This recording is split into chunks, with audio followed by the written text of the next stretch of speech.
Hello friends, इस कहानी में हर बार कोई ना कोई नया कैरेक्टर आता है। चलो देखते हैं इस बार सीओ किससे मिलता है।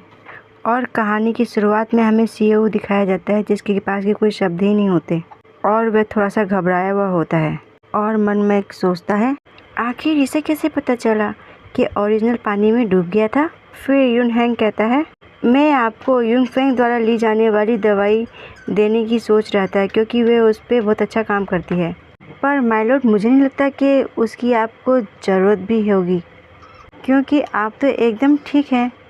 और फिर सीओ पहले की बात सोचता है उन दो बच्चों द्वारा कही गई। बच्ची कहती है, लॉर्ड चाओ, आखिर आप वापस क्यों आ गए थे जल्दी? यूजुअली आप 8 मिनट के यहाँ से लंच के बाद ही रिटर्न होते हैं। और सीओ मन में सोचता है, वैसे जो ये ओरिजिनल था उसे गु यंगफेंग के साथ होना चाहिए था, पर वो वहाँ नहीं था और वो मारा गया था लेक में। और फिर भी गु यंगफेंग ने उस दिन जो भी हुआ उस बारे में एक शब्द भी नहीं कहा। पर क्यों? क्या ओरिजिनल इसीलिए वहाँ से चला गया क्योंकि उसे कुछ काम था, या फिर ये गु यंगफेंग ही कल्प्रिट है? और फिर सीओ 8 प्रिंस को याद करता है और फिर मन में कहता है अपना सर हिलाते हुए, नहीं, वह ऐसा नहीं कर सकता। फिर 8 प्रिंस का भाई सीओ को देख के कहता है चिंता दिखाते हुए, ओह माय लॉर्ड। और फिर सीओ उसे जवाब देते हुए कहता है, ओह मेरे साथ हमेशा ही अच्छा व्यवहार करने और साथ रहने के लिए धन्यवाद महाराज। और मैं तो हमेशा से ही इतना फिट रहा हूँ, पर साथ ही मैं इस बात का दोषी भी हूँ कि मैंने 8वें राजकुमार को अपने साथ शराब में नशीला पदार्थ देकर बीमार कर दिया। उसके लिए मुझे माफ़ करना महाराज। और पड़ोस से ही हमें किसी की हंसी की आवाज़ आती है। वह क्यों होता है? आपने कहा कि आप ठीक है, हाँ? और शायद घूमे जैसा फिट है ना? और हमें प्रिंस रू दिखाया जाता है। ऐसा लगता है जैसे कि वो क्यों की बातें सुन रहा हो, पता नहीं, शायद नहीं भी हो। और वह मज़े से चाय पी रहा होता है। और फिर 8 प्रिंस का ब्रदर उससे कहता है, अरे आप अपने ऊपर ब्लेम मत डालिए, यून फेंग तो तब से बीमार है जब वह छोटा था। मेरा मतलब है वो बचपन से ही बीमार रहता है।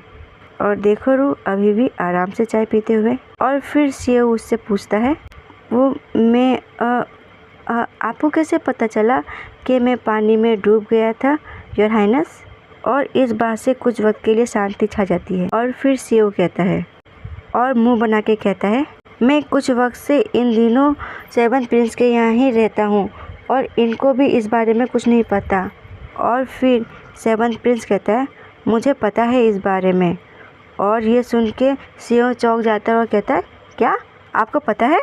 अगर ऐसी ही बात थी तो आपने मुझसे इस बारे में पूछा क्यों नहीं, या फिर ये क्यों नहीं पूछा कि मैं कैसा महसूस कर रहा हूँ, या मुझे कोई तकलीफ़ तो नहीं हो रही, या फिर ऐसा ही कुछ। और आप तो मेरे मित्र हैं ना, फिर आपने मुझसे क्यों नहीं ये सब पूछा? और इस बात ने सीओ को काफ़ी चौंका दिया था। इस वजह से वो बस रू से पूछे जा रहा है। और प्रिंस रू अपनी पहचान यानी कि अपनी मुस्कुराहट के साथ कहता है, खैर मुझे तो ऐसा लगा जैसे कि आपको आपके स्वास्थ्य से जुड़ी कोई समस्या नहीं है क्योंकि आप हर रोज़ मुझे ढूंढने के लिए आ जाते थे, इस वजह से।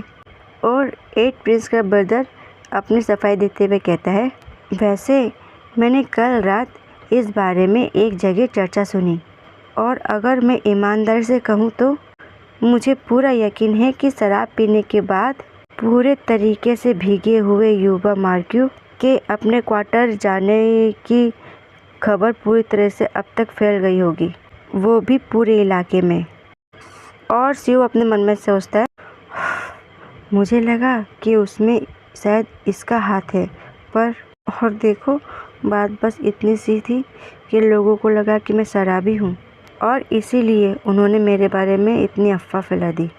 और अभी भी मेरे पास कोई क्लू नहीं है उस इंसान की जो कि मुझे हार्म करना चाहता है। और फिर हमें 2 सर्वेंट को दिखाया जाता है। उनमें से एक कहती है, आपको फूलों को देखने के लिए उनके साथ जाना था और उन्हें पता नहीं था कि आप भी यहाँ पे होंगे 2nd प्रिंस। सेकंड प्रिंस अपने हाथों को उठाते हुए कहता है, वैसे मैं सोच रहा था कि मुझे बाद में जाना चाहिए। और फिर रू का अफेक्शन होता है -5 और सीओ उसे देख के कहता है चौंकते हुए, हाँ अब ये नीचे क्यों जा रहा है? और फिर जाते जाते सेकंड प्रिंस रू से कहता है, मैं अपने साथ यूफेंग को भी लेकर आऊँगा ताकि हम कभी कभी ड्रिंक कर सकें, क्योंकि भाइयों को अक्सर मिलते जुलते रहना चाहिए एक साथ, है ना। और फिर हमें बताया जाता है कि उन सर्वेंट ने क्या कहा होता है, ग्रीटिंग सेकंड प्रिंस, और साथ ही में यंग मार्क्यूस और सेवेंथ प्रिंस, आप लोगों को भी। महारानी ने यंग मार्क्यूस और सेवेंथ प्रिंस आप दोनों को इनवाइट किया है जिंची गार्डन को देखने के लिए। और देखो अफेक्शन हुआ वापस से -3 और बेचारा सीओ बस अब रो ही नहीं पा रहा और वो कहता है मन में, मैंने जितनी भी मेहनत की थी वो सब वेस्ट गई।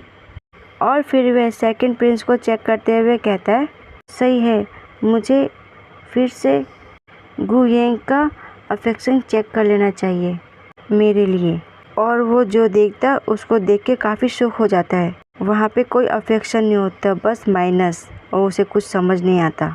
और सीओ चौंक के गिर जाता है पीछे की तरफ और मन में चिल्लाता है, आखिर ये क्या है और इसका मतलब क्या है? और अभी कुछ समय पहले तो वो बहुत नाइस लग रहा था मेरे लिए। और फिर रू सीओ से कहता है, क्या तुम ठीक हो लॉर्ड छाओ? और अभी भी वो अपनी मुस्कुराहट बिखेरे हुए। और फिर सीओ उसका फेवर चेक करता है, वो होता है बिग 70-। और सीओ चिल्लाते हुए कहता है मन में, क्या यहाँ पे कोई अकेला नॉर्मल प्रिंस है इस पूरी जगह पे? ये जगह बहुत ही स्कैरी है। फिर हमें एक प्लेस दिखाया जाता है जहाँ के सब लोग बैठ के बात कर रहे होते हैं। सीओ वहाँ पे एक सर्वेंट को देखता है और उसके बारे में फेवर बार में देखता है। लिन सिन्यू 21 साल की एक अनाथ लड़की जिसे कि एम्प्रेस अपने साथ यहाँ लेके आ गई और अभी वह इस प्लेस की हेड मैड है। और ये सब देख के सीओ अपने मन में सोचता है, कितनी प्यारी प्यारी औरतें हैं यहाँ पे। और ये सब देख के सीओ अपने मन में ही शर्मा रहा होता है, जिसे कि प्रिंसेस भी बड़े ध्यान से देख रही होती है। और वो अपने आप में ही घमंड करते हुए सर पे हाथ रखते हुए कहती है, हाँ ये मेरे चार्म के आगे पूरी तरह से दीवाना है।